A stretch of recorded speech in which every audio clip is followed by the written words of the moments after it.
Hey, everybody, welcome to the official Do Good Better podcast. I'm your host, Patrick Kirby. And of course, we talk with people who are going to help our small and medium-sized nonprofits do good better. And occasionally, actually more than occasionally, the people who can help our nonprofits, small and medium-sized, of course, do good better are actually individuals who run small and medium-sized nonprofits. I've got a great one for you today. Basic needs is all the things that we, sort of need, take for granted. And we want to have and help these individuals who are doing really boots on the ground work, give them an extra high five. So I'm going to welcome you and give the round of applause in your own headphones as you're listening to this wherever you are. Toby Robinson, he's the executive director of Community Care Center and Food Pantry up in Grand Forks, North Dakota. Toby, welcome to the official Do Good Better podcast. Thanks a lot for having me, Patrick. I appreciate it. Super excited to chat with you today.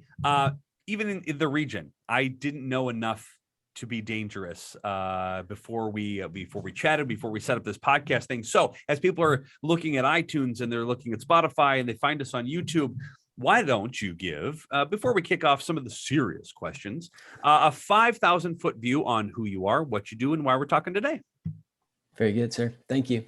My name is Toby Robinson. I'm the director of the HC Community Care Center and Food Pantry in Grand Forks, North Dakota. We are a ministry of Hope Church in Grand Forks. And what we do is we provide food to people in this community who need it.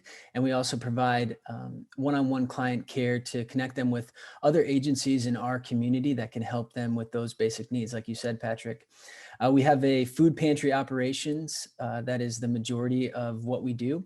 We see approximately 50 to 60 clients a week through our food pantry, and we run two operations. We kind of think of ourselves like a Target store. We have our pickup option, which people can drive up to our parking lot and get the food brought out to them. And we also have our in-store shopping option, which I think sets us apart from other food pantries in the area.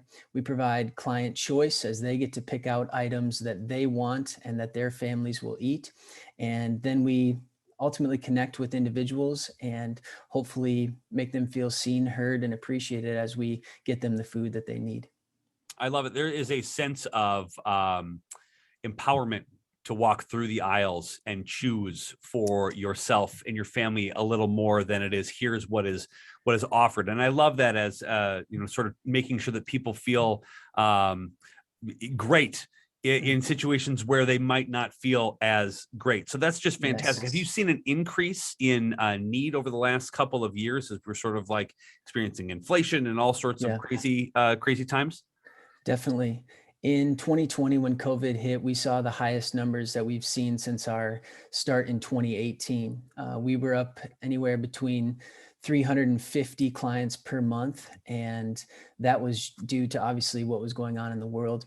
Since then, we've seen a steady decrease. We noticed a decline as government stimulus checks were distributed. And since then, with inflation and food prices increasing in the last 3 to 6 months, we have seen an uptick since our numbers from last summer 2021. Yeah. One of the other unique things that I really love about it is you being a navigator for all the programs and services that are very confusing. If you are just trying to figure out what to do next and have that, I mean, unless you are an expert in sort of routing yourself through government agencies, which, by the way, if you are, you probably either work over with you or in the government themselves. How did you get into the navigation piece of your ministry and what you do is from programs? Because that is about as needed as food for individuals as well. Yeah. So our food pantry and operations came from a dream from one of our staff members, Jody Larson, who works for Hope Church.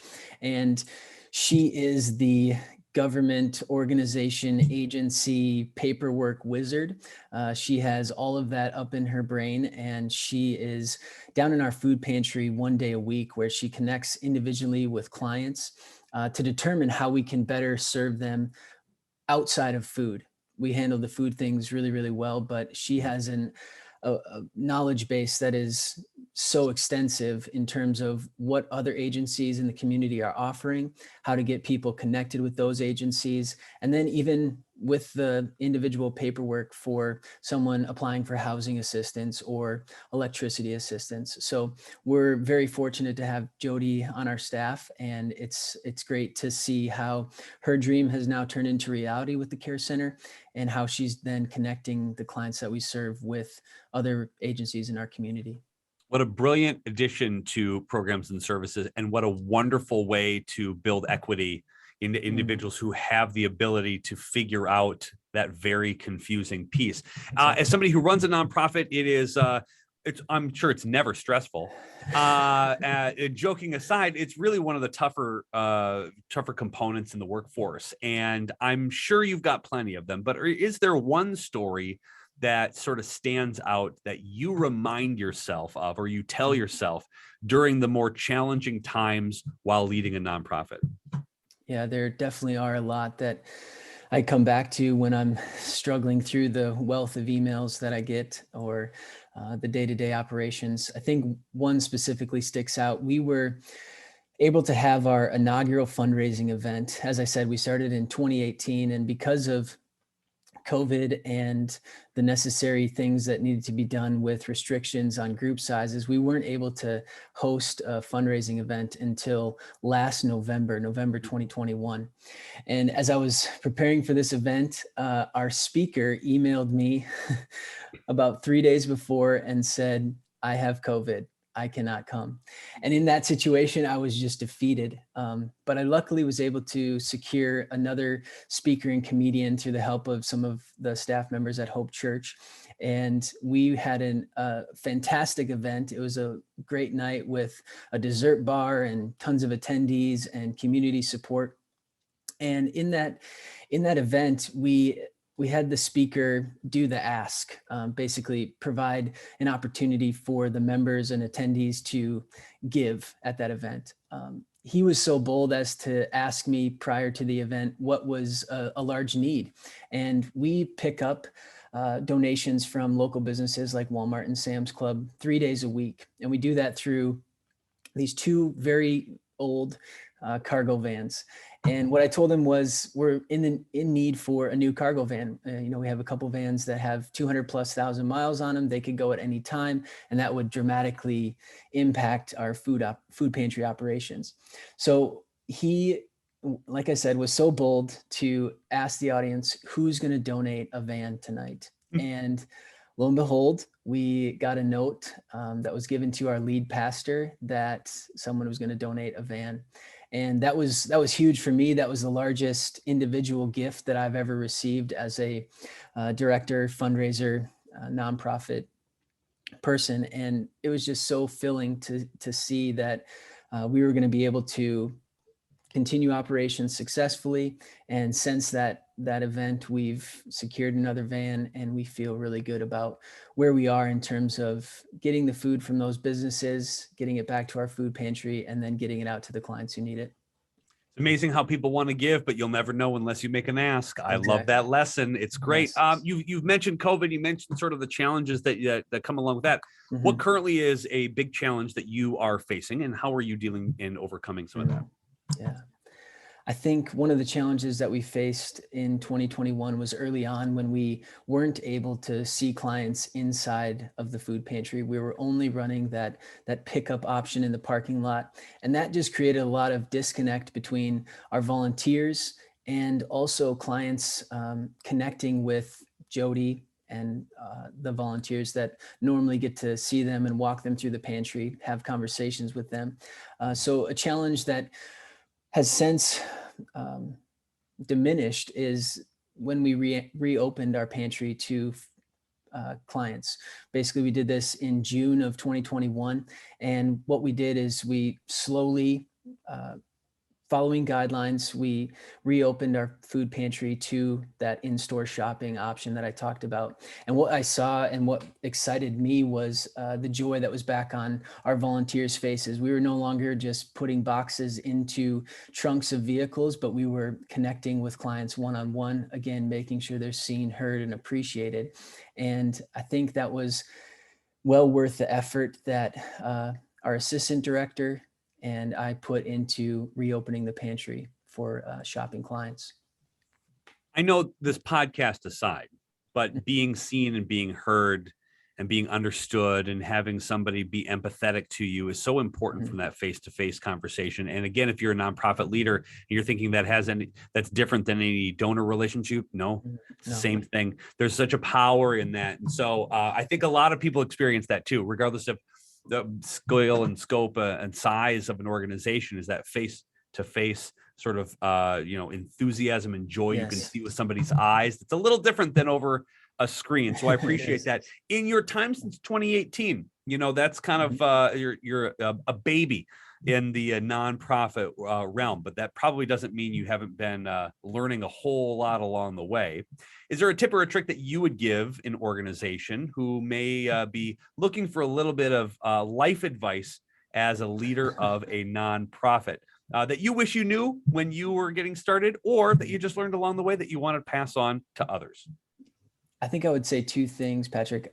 First off, I started in January of 2021, so I am a baby too. Ooh, a baby within a baby. Yeah, exactly. But I think two things that I've learned.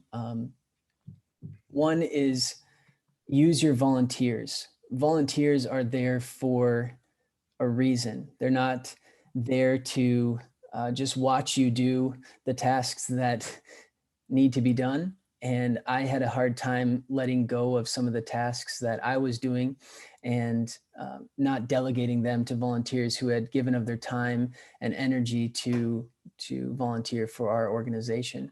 So let those things go is what I needed to tell myself. If they can be done 80% as well as I do them, then they're going to do them well enough, and they'll continue to get better as they do them. So that's something that I've tried to learn and put into practice. And then a second thing in terms of fundraising and donor relationships, I've learned a lot from Scott Holdman at the Dakota Medical Foundation there in Fargo. And I think what he emphasizes a lot is cultivating daily disciplines that help you connect with your donors on a specific daily basis. So you might pick 3 donors who you connect with each day, and that might seem like a big undertaking, but if you think about connecting with all of your donors throughout the year, 3 a day allows you to get that done in a small bite-sized piece, which for me as a baby inside a baby was really necessary, as I saw this wealth of donors in our management system, but thinking, how do I interact with all of these people? And I have been trying to do that in those small bite-sized pieces with connecting with 3 on a daily basis. So those are my 2 tips that I've tried to put into practice over the last year. It's always good to remember that, remind yourself that if you need to eat an elephant, one bite at a time is kind of the way to go about it too. And I love the discipline too. And that's one of the things I think it's hard for nonprofit leaders to have the 10,000 things they have on their plate every single day to carve out that time and do. You can talk about it all you want. Nothing happens unless you execute. I know that a lot of people are probably wondering, how on earth do I get to know a little bit more about what you do and where you go and how I can help? Maybe somebody's got a big sack of money that they want to give you, but they don't know where to go. Toby, where do we go to find out more about all of your programs, all of your services, and find a way to donate? Yes, sir. So we're located at gfcarecenter.org. GF standing for Grand Forks, gfcarecenter.org. And on that site, you'll find more information about our programs, how to maybe get involved as a volunteer. And then obviously our donate button is where you can get connected financially. So we appreciate that very much. Yeah, it's awesome. For every episode, we've got all those in the show notes. So when you're done listening to this podcast, get out of here, go click in the show notes, go follow and go like and go donate a bunch of money. While you're clicking on that, go and subscribe and like this podcast. Give it a 5-star review. This is the type of awesome individuals that we get to talk with every day, and we'd appreciate that support as well. And then immediately go back to go and find out and go click back and more about what Toby and his leadership team is doing up in Grand Forks, because it's amazing. Toby, thanks so much for what you do. Basic needs and really food scarcity is something that I think we're going to hear more about as this sort of inflation piece ramps up. And it's really amazing to see what you have done in a very short period of time. So kudos to you. Thanks so much for what you do. And thanks so much for being a guest here on the official Do Good Better podcast. I've enjoyed it. Thanks a lot, Patrick.